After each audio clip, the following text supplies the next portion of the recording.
hattoota kolkoloota kana naggaade kotorbaandii maallaqaatan jechuudha. Ta Oromoo sabliftetan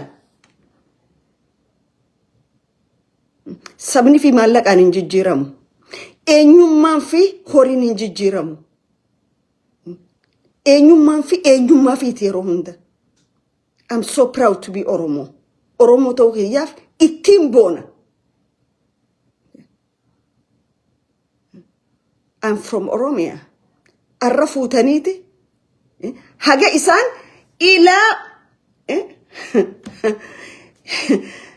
ilaa hadaamaan teenya jandirreedhaa keessa ta'anii.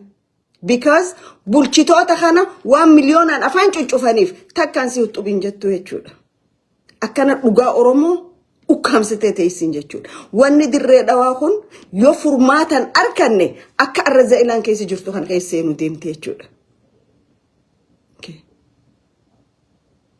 Akka arra ibiddi warri gaara galu kun warri kisaaba fasaadaatiin deemu kun seera rabbii wajjin nama buusu nama wajjin nama buusu wajjin deemu kun ibiddi isaan deemaniin tokko kadirreedhaatii qophaawe kan ka zeeyilaaf qophaawe jechuudha.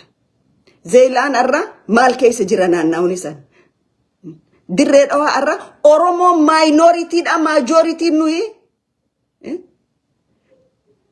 amata dabre kana warra kana meeqa ala galchitanii achi qubsiiftan Oromoo minority godhuudhaaf kondominiyeemii meeqa hadditanii meeqa gurgurtaniif kondominiyeemii jaarame meeqa warra paaspoortii Jabuutii qabuuf gurgurtan dirreedhaa keessatti hattoota Oromoo dhaabbataan lafa siitii fi ummata sii gurgurtanii jechuudha. Seenaa jalaan baatan. Namni biyya fiitiin jaalatu namni eenyummaa isaa kabaju akka dargaggoota gadabursii kanatti lakki magaalaan tun teetii miti teenya heerri ati asii godhatte UNESCO geeffattu hin jirtu. UNESCO sidaas biyya namaa kanna hin jiru wanni akkasii baawundari daangaatu jira jechuudha addunyaadhaaf beekamu. Okay. Mustafa Agjarii fi Adam Farah ummata baha Oromiyaatiif summii guddoo kirminaalota gurguddaa genocideroota jechuudha ummata baha biiftuutiif.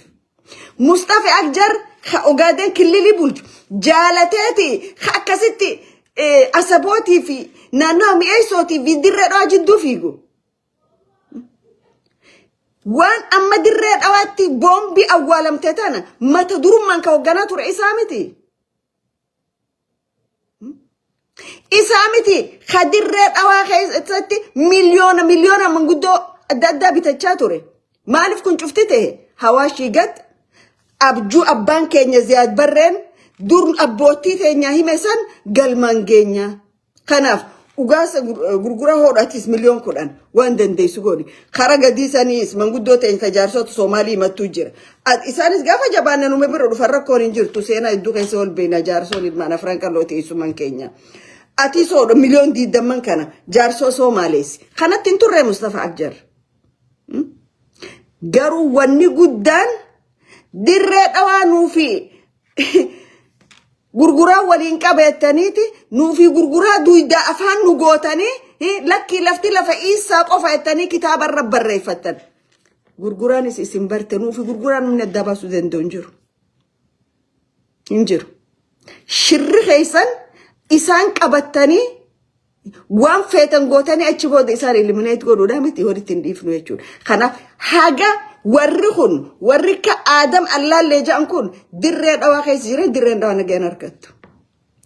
Kajoollee Oromoo jajjabduu jala deemee qabsiisaa oolu isa ka Oromoo arrabsaa oolu isa magaalaa san keessatti gurbaa dayyuusa durriyyee Kanadaarraa dhaqeechitti arrabsallee kajecha san jejeen isaa fi hogganoota isaaniiti jechuudha.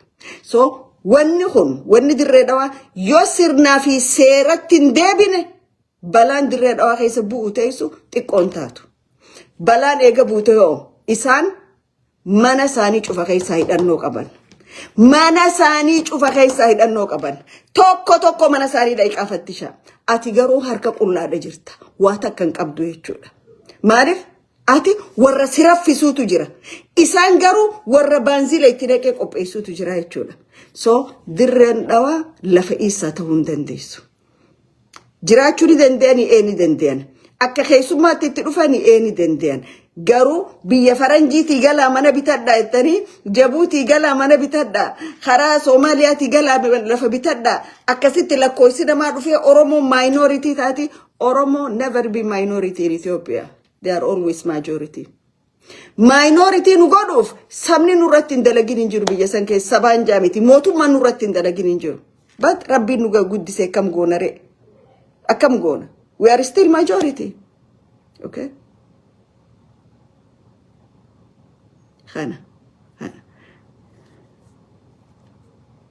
Warri mootummaa kana faarsitan mootummaan kun jijjiirama of impossible jettan everything is possible akkas jechuu dura mootummaa keetti dhaqii abbootii Oromoodha manguddoo rashantu tana dhiisi jeen.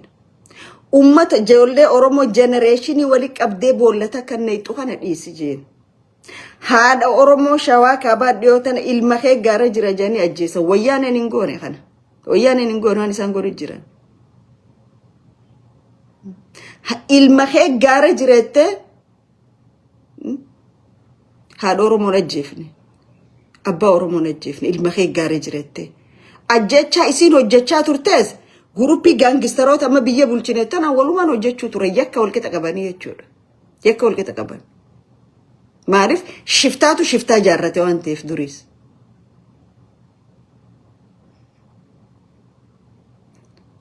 Tanaaf ummata Oromootiif bakka jirtanii ajjecha dhokata silent genocideetu Oromoo irra deemu jira. Bakka arkattanii ragaalee wali qabadhaa silaayis dokumentumaaf kaayyana we just documented godhadhaa.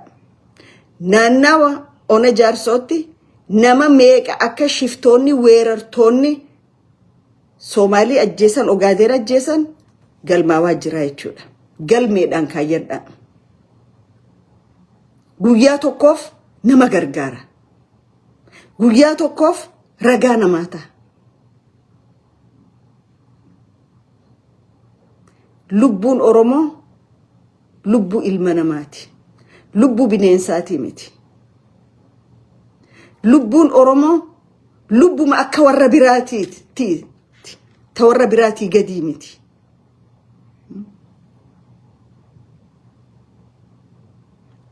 Lubbuu Oromoo dirree dhawaa keessa baaftaniiti namni nama san akkasii rasaasaan cafaqe arra kantiibaa dirree dhawaa fa'aa wajjin nagaan taa'u jira jechuudha.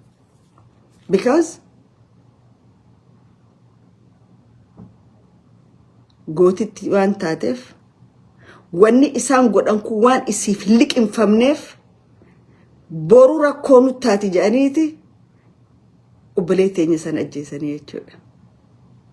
Deebi'anii akka jarri sanii hin hidhamneef horii fudhatan jechuudha. Oromoo waliif dhaabbadhaa. Wal mararra. Waliif quuqamna. Kalee ijoolleen Oromoo lafuma tanaaf wal qixa gatii kafalte. Garuu waraabessa afaanii baateeti qeeransa afaan seente.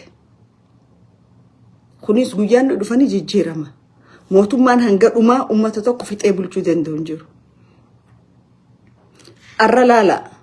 Fakkeenya tokko arra dhumaatii booramaa keessatti sababa heera isaa heera dhiirtinii fi dhiirtuu hojii rafuu ni dandeessi jedhanii isaan kataban kanarratti sababa kanaatiin lubbuun nama meeqa akka baate ministeeronni meeqa akka resign godhan dhiiga ummata keenyaa gannaqamu laaluu hin dandeenyu jedhanii information minister how many minister was resigned keenya garuu odoo haadha isaatu ajjeesanii rasaasa isaa harka jiru haadha isaa dhawee kursii isaa irra deebi'aa jechuudha. Maaliif ummata biyya san sirna Habashaa impaayira ka biyya san bulchaa tureetu hadooddii namaan qabne akkasittis amanaa ture jechuudha. So sanuma dhaalan jirra kunis. sanuma dhaalan. Kanaaf ammallee haalli dirree dhawaa keessa jiru waan isin quban qabnee kuktahaa jira. Akkuma Usmaa'il Umar Geellee namichi Jabuuti warra saatiif yoo filmaata kana na filtan Zeelaa fi dirree dhawaatiin isa harka galcha jee arra filmaata waan ni godhate, you have to aware of that. Nyaatanii dhuganiitu maasaanii mootummaa faarsanii mootummaan keenya jaba mootummaan keenya maali miti. Mootummaa keenya addunyaatiitu harka akka yakkamaa taatee jechuudha. Kanaaf ummanni Oromoodha sagalee walii ta'a ulquba qabaadha. Manguddoo teenyarraa duutii haa dhaabbattu dargaggoota